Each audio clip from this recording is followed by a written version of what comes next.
I frequently heard stories as a child about General Douglas MacArthur's role in the liberation of the Philippines from the Japanese invaders. His famous words, "I shall return," were something I heard over and over again. Douglas MacArthur, the general, was born into a military family. While his mother encouraged him to join the military, his father had served as a Civil War general. After graduating as the class valedictorian from a military school in Texas, he enrolled at West Point and graduated with the highest honors in 1903. MacArthur served as a combatant in France during World War I, rising to the rank of the brigadier general. In 1924, after serving as West Point superintendent from 1919 to 1922, MacArthur was sent to the Philippines. At age 45, he was the youngest major general in the army when he received his promotion in 1925. In his prime, the chiseled General MacArthur cut a commanding and alluring figure and was renowned for his brilliance and vanity. He dated and was engaged to 8 different young women while a cadet. However, he tied the knot with socialite heiress Louise Cromwell Brooks on Valentine's Day 1922, and they started their life together there. However, Brooks and her affluent friends despised MacArthur's Filipino friends, which ultimately caused her to file for divorce in 1929. Here comes Isabel Rosario Cooper, a young actress who is the child of a Scottish businessman and a Chinese-Filipina mother who is rumored to be from a wealthy family in the south of the Philippines. She was given the nickname Dimples when she was young, and she later adopted it as her stage name when she performed in musical revues that included dancing, singing, comic sketches, and other acts. Dimples was cast in the 1926 movie Tatlong Hambog after being persuaded to become a movie star, and as a barely teenager, she gave the first mouth-to-mouth kiss ever seen in a Philippine motion picture. Because of this, when the most decorated American soldier in history, General Douglas MacArthur, fell in love with Isabel Rosario Cooper, he knew he had to keep the relationship a secret to protect his reputation and avoid having his goals derailed. Throughout his life, he triumphed in many fights, but none were as messy as the conflict he had with the media over the possibility of their learning his deepest, darkest secret. MacArthur was appointed as the U.S. Army's Chief of Staff in 1930. He met Isabel Cooper at a social gathering in Manila for 5 months prior to his transfer to Washington, D.C. Cooper introduced herself as an actress when she met the general while wearing a stunning chiffon tea dress. Right away, MacArthur fell head over heels for her. She was stunning according to a lobbyist who attended the event. She looked as if she were carved from the most delicate opaline. The general and the actress started having an affair almost immediately. When MacArthur had settled into his new position in Washington, he sent for her there and put her up in a suite at the Hotel Chastleton. The general showered her with gifts including fur coats, lacy intimate apparel, jewelry, and kimonos. Her duty, according to MacArthur, was to stay in bed and be a kept woman, and he forbade her from leaving the house. General MacArthur's job required him to travel internationally, so to occupy his mistress, he bought her a companion poodle. He sent her love letters and postcards while on extended business trips, which Cooper treasured.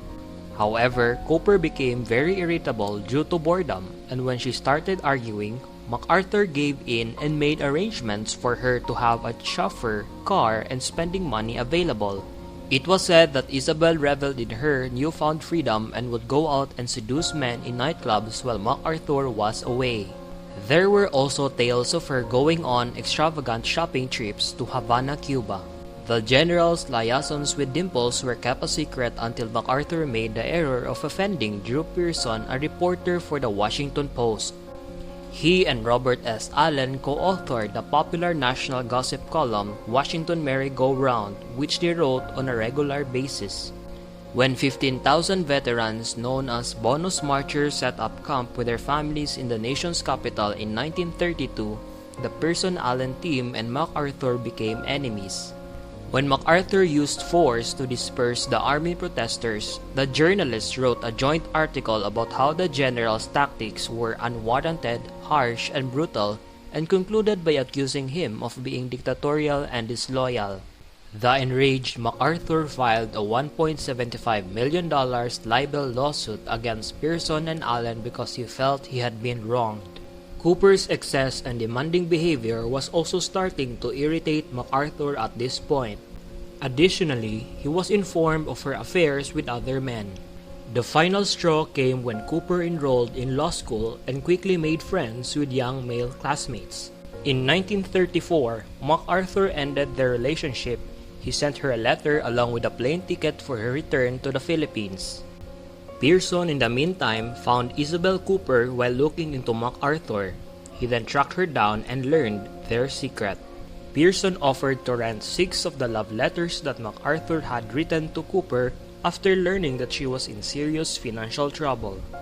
She consented, and Pearson not only paid her but also provided shelter for her by putting her up in a hiding place in Baltimore. The letters were very illuminating because they describe how their feelings for one another changed over time. MacArthur promised Cooper his unwavering devotion in a letter. A help-wanted ad that was cut from a newspaper was included in a subsequent letter as a curt reply to Cooper's request that MacArthur help place her brother in a job. In the final letter dated September 11, 1934, MacArthur broke up with Cooper and enclosed the aforementioned return ticket. Cooper, on the other hand, was adamant that she had no intention of ever going back to the Philippines. As the hearing for the libel case went on, the cunning Pearson made sure she wouldn't be returning home anytime soon by adding her to his list of witnesses. MacArthur all of a sudden dropped his lawsuit against Pearson without giving any justification, even after already shelling out an astounding $16,000 in legal fees. A mutually agreeable arrangement between the parties appeared to have been reached. On Christmas Eve, December 24, 1934, MacArthur's assistant gave $15,000 in $100 bills to Pearson's agent who was acting on Cooper's behalf. The 6 letters were returned to MacArthur in turn. Shortly after the commotion, MacArthur was relieved of his duties as Chief of Staff and retired, but not before he met Jean-Marie Faircloth on a ship sailing for Shanghai. The general swooned over the well-bred beauty for the next year and a half, even as he accepted a new position as military advisor to the Commonwealth Government of the Philippines in 1937. By the time the ship docked, the two were inseparable.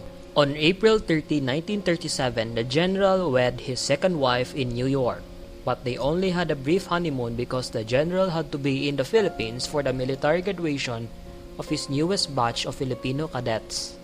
Faircloth, however, came to love the military lifestyle and understood her husband. As a new world war that would soon break out loomed in Europe, they had a son named Arthur in 1938. When World War II broke out, MacArthur was crucial to the defense of the Philippines. He famously vowed to return to the Filipinos despite being forced to leave the nation and flee to Australia as the Allied forces were routed in Bataan. In 1944, MacArthur kept his promise and liberated the Philippines from the Japanese after 2 years of conflict in the Pacific. Cooper, on the other hand, moved from Washington to the Midwest and opened a beauty salon there with the money she had won. Later, she relocated to Los Angeles where she appeared in Hollywood films as Chabing or occasionally as Chabing, showcasing her exotic oriental features. However, job offers soon dried up, and Cooper experienced severe depression as a result of her setbacks, including her failed relationship with MacArthur. On June 29, 1960, she committed suicide and died from a drug overdose. Please like, share, subscribe, and click the notification bell to support this channel.